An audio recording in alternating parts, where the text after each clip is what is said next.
Welcome to technical coaching. সবাইকে স্বাগত জানিয়ে শুরু করছি আজকের ভিডিও। আজকে আমরা দেখব অনলাইনে টিকিট কাটার পরে রেলের টিকিট কী করে আমরা ক্যান্সেল করতে পারি, আর ক্যান্সেল করলে কত টাকা চার্জ কাটে এবং কতদিনের মধ্যে সেই টাকা আমরা ফেরত পাবো অথবা রিফান্ড হবে। চলুন শুরু করা যাক। প্রথমে আমরা ডেস্কটপে চলে যাব। ডেস্কটপে গিয়ে একটা ব্রাউজার করে নেব। সেখানে সেমভাবে আইআরসিটিসি লিখে ক্লিক করব।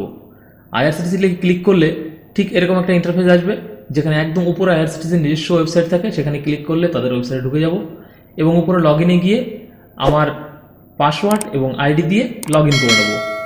নিচে দেখবে একটা ক্যাপচা কোড থাকবে, অবশ্যই সেটা খুব ভালো করে ফিল করবে। তার কারণ এখানে ক্যাপিটাল স্মল দুটোই থাকে, দেখে নেবে। দিয়ে সাইন ইনে ক্লিক করবে। সাইন ইন হয়ে গেছে। এখানে দেখো লাস্ট ট্রানজ্যাকশন যেটা ছিল সেটা দেখাচ্ছে আমাদেরকে। আমরা এখানে সিম্পলি ক্লোজ করে দেবো। দিয়ে আমরা ডান সাইডে দেখো আমাদের ইন্টারফেসের কিছু তথ্য এসছে, যেখানে আমার ট্রানজ্যাকশন আইডি এবং স্ট্যাটাস বুক দেখাচ্ছে। এর একদম ডান দিকে দেখো ভিউ ডিটেলসে এখানে ক্লিক করলাম। ক্লিক করলে এরকম একটা পেজ খুলবে, যেখানে আমার ট্রানজ্যাকশনের ডিটেলসটা ফুল দেখাবে। কত টাকা কেটেছে, টিকিট চার্জ কত ছিল, সেগুলো সব দেখিয়ে দেবে, বার্থ নাম্বার।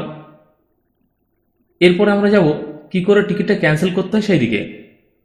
এর জন্য আমাকে উপরে যে মেনু অপশানগুলো আছে ওইখানে ভালো করে ফলো করবে, যে একদম লাস্টের দিকে মাই অ্যাকাউন্ট লেখা আছে। আমরা মাই অ্যাকাউন্টে যাব। তার আগে আরও কিছু মেনু আছে। এইসব মেনুতে বিভিন্ন রকম কাজ হয়, আমি পরবর্তী দেখাবো সেগুলো। আমাদের আজকের কাজ মাই অ্যাকাউন্টে। আমরা চলে যাচ্ছি মাই অ্যাকাউন্টে। মাই অ্যাকাউন্টে গিয়ে একটু নিচে দেখুন লেখা আছে মাই ট্রানজ্যাকশান। মাই ট্রানজ্যাকশানে এসে তার ভেতরে আছে বুক টিকিট হিস্ট্রি। এখানে গিয়ে একবার ক্লিক করব। বুক টিকিট হিস্ট্রি ক্লিক করলে এরকম একটা পেজ খুলবে, যেখানে নতুন একটা সেকশনে দেখো তোমার টিকিট সংক্রান্ত বিভিন্ন তথ্য আছে। এইখানে এই সেকশনের মধ্যে যে কোনো জায়গায় ক্লিক করলেই এটা বড় হয়ে যাবে। আমি এখানে ক্লিক করছি। ক্লিক করলে দেখো ইন্টারফেসটা একটু বড় হয়ে গেল এবং নিচের দিকে বেশ কিছু অপশান যুক্ত হয়েছে।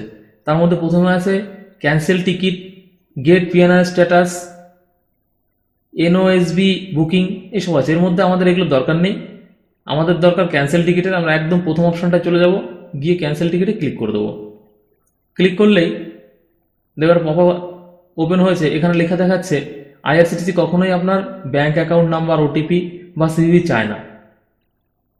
ওয়ার্নিং দিল, ওকে করে দিন। ওকে করে দিলে আপনার টিকিট সংক্রান্ত সমস্ত কিছু এখানে এসছে। এবং নিচের দিকে দেখুন একটা টিকিট দেখাচ্ছে আমার, অদ্রিজা মণ্ডল লেখা।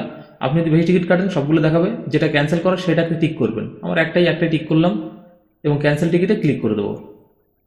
এখানে ইয়েস করবেন। ইয়েস করলে টিকিটটা ক্যান্সেল হয়ে যাবে। স্কিপ করে দিন। এখানে দেখুন টিকিটটা ক্যান্সেল হয়ে গেছে এবং ক্যান্সেলের যে অ্যাকনোলেজমেন্ট বা রিসিপ্ট হয় সেটা ইংলিশে বা হিন্দিতে আপনি প্রিন্ট করতে পারেন। আমি ইংলিশে প্রিন্ট করে নিচ্ছি। ইংলিশে এখানে ক্লিক করবেন। ক্লিক করলে এটা ইংলিশে প্রিন্ট হবে এবং আপনি চাইলে হিন্দিতেও প্রিন্ট করতে পারেন, পরবর্তী অপশন যেটা আছে। এখানে দেখুন 175 টাকার মধ্যে 120 টাকা আমার ক্যান্সেলেশন চার্জ কেটেছে এবং আমাকে রিফান্ড করবে 55 টাকা। আমি আপনাদের দেখানোর জন্য একটা শর্ট রুটের টিকিট কেটেছিলাম। এখানে সম্পূর্ণ একটা তালিকা আমি দিয়ে দিচ্ছি, যেখানে টিকিট বাতিল করলে কত টাকা কাটবে সেটা লেখা আছে। স্লিপার ক্লাসের ক্ষেত্রে 120 টাকা, এসি 3 টায়ারে 180 টাকা, এসি 2 টায়ারে 200 টাকা এবং এসি ফার্স্ট টায়ারে 240 টাকা। এই টাকাটা কাটবে। আর এসি অথবা ওয়েটিং লিস্ট থাকলে তাদের ক্ষেত্রে কোনো চার্জ কাটা হয় না। এইবার আমরা এই যে রিসিপ্টটা আছে সেটাকে আমরা ডাউনলোড করে নিচ্ছি, অথবা আপনি চাইলে প্রিন্ট আউট করে নিতে পারেন। একদম নিচে দেখুন একটা প্রিন্টের অপশান আছে। আমরা নিচের দিকে চলে যাব। এই প্রিন্ট লেখা আছে, এই প্রিন্টে ক্লিক করলে প্রিন্ট হবে। আমি এই ক্ষেত্রে সেভ করে নিচ্ছি যাতে আমি পরবর্তীতে ইউজ করতে পারি।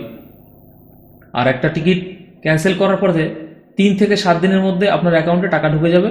যে অ্যাকাউন্ট থেকে আপনি টিকিটটা কেটেছিলেন সেই অ্যাকাউন্টে টাকা ঢুকবে। নতুন করে অ্যাকাউন্ট দেওয়ার কোনো দরকার হয় না। তো ধন্যবাদ। আশা করি সম্পূর্ণ ভিডিওটি বুঝতে পেরেছেন এবং আপনাদের কাজে লাগবে ইনফরমেশনটা। যদি আপনাদের মনে হয় ভিডিওটি ভালো লেগেছে তাহলে অবশ্যই লাইক, কমেন্ট এবং শেয়ার করবেন এবং চ্যানেলে প্রথমবার হয়ে থাকলে অবশ্যই চ্যানেলটিকে সাবস্ক্রাইব করবেন। ধন্যবাদ। দেখা হচ্ছে পরবর্তী ভিডিওতে। ততক্ষণ যেন ভালো থাকবেন, সুস্থ থাকবেন।